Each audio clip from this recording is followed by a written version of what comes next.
week 12 quest for season 3 chapter 3 of Fortnite just rolled out, and in today's video I'm going to be showing you the best way on how to complete all of them in order. My name is Onyi. If you could please use my code Onyi in the Fortnite item store, I'd really appreciate it. Always goes a long way helping out a small creator, and if the video helps you out in any shape or form, make sure you like and subscribe. Trying to hit 10k subs before the end of the year. The first quest requires us to land at Lagoon. If you did not know, while you're in the lobby waiting to get into a game, if you go into your quest and then you go to the quest that you want and you press track, not only will it show up on the right hand side of your screen underneath your map, but you can also ping the map so that when you load into the game, the map already has a marker on where you have to go so you don't forget to do your challenge. If you did not know, one of the easier ways to earn more gold in Fortnite is by breaking couches, aka sofas, and beds as they drop gold. But at Lagoon, there's actually a little bit more to it. Link down in the description will be a link to drop maps, and if you toggle your menu on the side here at the very bottom section, you can turn on safes, and you will notice that there is 10 safes at Lagoon. The more you zoom in, the more precise location it shows you. There tends to be 100 gold in every single safe in Fortnite, so if you just land at one of them and you open it up,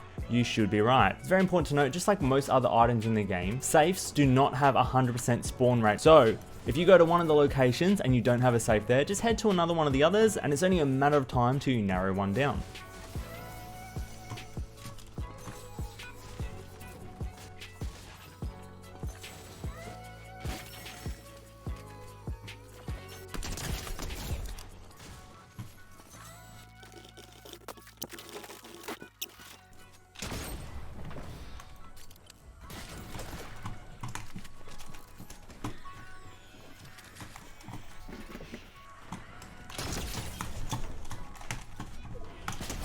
Get out of here, buddy.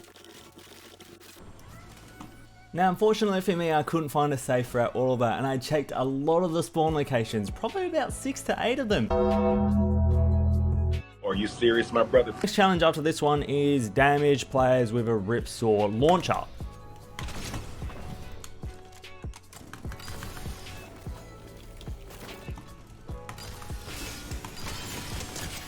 For that one, it's pretty easy. You just have to kind of run into people, and you should be fine for the most part. If someone's boxed up in a box, just put a ramp in between you, pull out your Ripsaw Launcher, and then shoot it where they are, and you should be able to do damage through the walls pretty easily. The worst part for the Ripsaw Launcher is it takes a long time to reload, so reload that every single time you don't have the maximum amount in it, because if you pull it out mid-fight and you're trying to reload it, you're more than likely going to get shot in between. Now, you're going to have to hit a total of 5 shots with the Ripsaw Launcher, which is actually a high amount, so you're going to have to do this over multiple games, because each time the Ripsaw Launcher does 60 damage,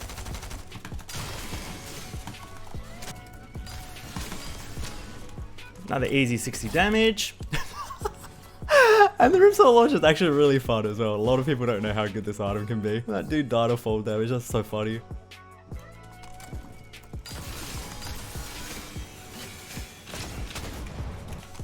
One last shot.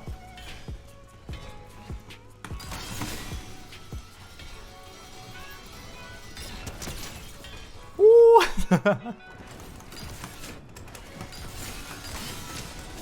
And there we go, the last of that challenge is done.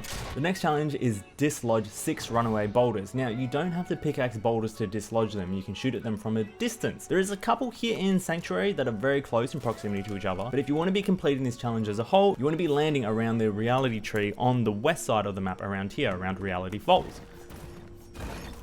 Now, unfortunately, the Runaway Boulders aren't marked on drop maps, so there isn't like a specific thing that you can look up to find all of them, but there is a lot of them around the map and they're very easy to run into. So for Runaway Boulders at Reality Falls, you can hit one here, which is near the reality tree. It only requires a few shots. And in Reality Falls, you can actually see the most boulders in proximity to each other. So even if you don't know the actual locations, if you just look around, it's not going to be too hard to see them all. If you're having trouble finding where all of these boulders are and you've landed near the reality tree, which I highly recommend, you can just go up towards the reality tree and have this launch you in the air. And once this launches you in the air, it will show you a few other locations as you'll have a better field of view of where everything is. As you can see from here, I've got another 3 that I can knock, so, or even 4. You know, it does appear that you have a maximum amount of range before you can knock these boulders in game, so make sure you're not too far away from them, otherwise you won't be able to knock them down. Headshot opponents with a prime shotgun. Now, based on how we did the Dragon Ball quest last week, this probably means that it has to be on a wolf or a real player, because unfortunately for some reason NPCs don't count for these types of challenges. If you take a little bit of an extra second in between shooting, you should be able to hit a headshot relatively easily in Fortnite. All you have to do is line that up a little bit more. Right here we have a wolf, so we can actually test the Fury here. And it actually does work. Now, if you happen to be completing these quests during the Dragon Ball challenge, it can be very easy to hit a headshot if you just land on top of someone's head. Boom, headshot. Boom, headshot. Is that 2 headshots back to back? Oh, only 1. That's unfortunate. Headshot!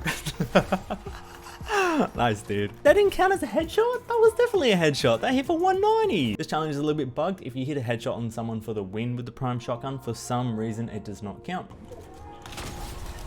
And there we go, there's that 5th headshot. Absolutely easiest to complete this challenge on bots, like I just killed there, or on wolves in the game. The next challenge here requires you to hit opponents with the 2-shot shotgun. So we're gonna be going to Reality Falls area here, and the reason for this is if you plant your reality sapling in this area and you get to the mythic stage, you can get a mythic 2-shot shotgun. So a lot easier way to get the best version of this gun in the game. I got very lucky here at the gas station getting myself a 2-shot shotgun. Now I have to hit a total of 10 shots with this. You should be able to hit 2 shots per time you shoot this gun if you connect all of your shots. If you do happen to go near a gas station while you have one, you can actually upgrade it with the gold that you got from your previous challenge just before. I recommend always having a blue or higher rarity of the 2-shot shotgun, because that's where I notice the greatest amount of difference.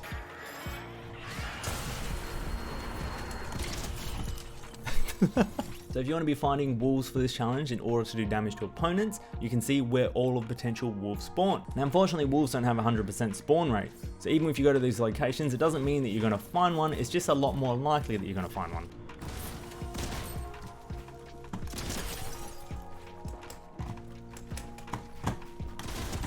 Oh, Mantle God.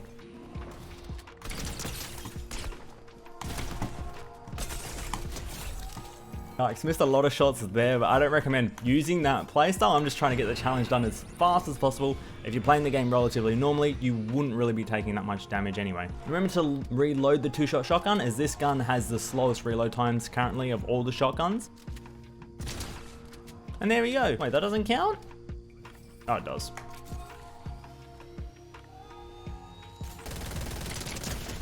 I hit that guy so hard his map stayed in the game.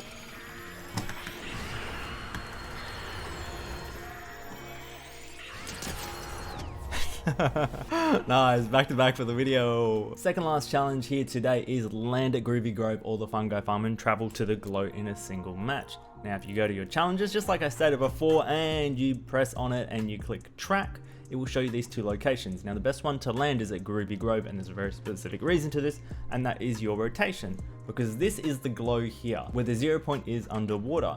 So if you land here at Groovy Grove, you should be able to rotate to the reality tree, launch yourself up in the air, and then go to the glow. Just gonna land on a chest here just in case anyone else landed around me. These mushrooms are Groovy Grove. Now all I have to do is rotate to the glow via the reality tree as soon as possible. Also, there's a few geysers on the side here. So if you're not at the tree directly and you run to these geysers, which are directly above where Groovy Grove is, these will launch you up into the air, and then you can rotate to the tree a lot easier, and then from the tree you can rotate to the glow a lot easier. Now if you happen to be doing these challenges while the Dragon Ball collab is in the game, you might be lucky enough for one of the capsules to land near you while you're trying to rotate towards the glow, and I would recommend going for those because having this faster rotation is going to make this a lot more simple for you. In order to get the max height from the reality tree, all I have to do is pull my glider and let it raise me to the top. The minute I start declining, all I have to do is press forward, and then I will start moving as far as I can in the game. So you don't really want to skydive, you just want to pull out your glider and let the most air catch under it. The journey is already done. I'm very lucky to have myself a Nimbus cloud, so we're just going to ride directly to the glow here, and then this challenge will be completed.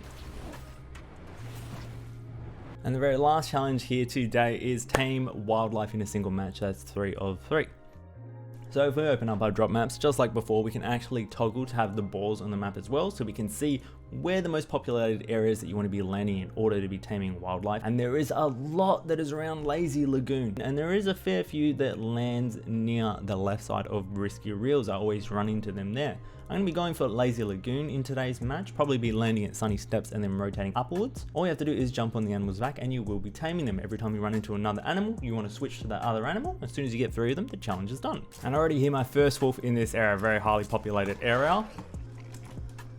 All you have to do is jump on its back. Don't struggle as much as me. It's a lot easier than that to complete it. And then we're just going to be looking for our next bunch of wildlife. I can already see another wolf right in front of me, so that's going to be the next one that I swap to.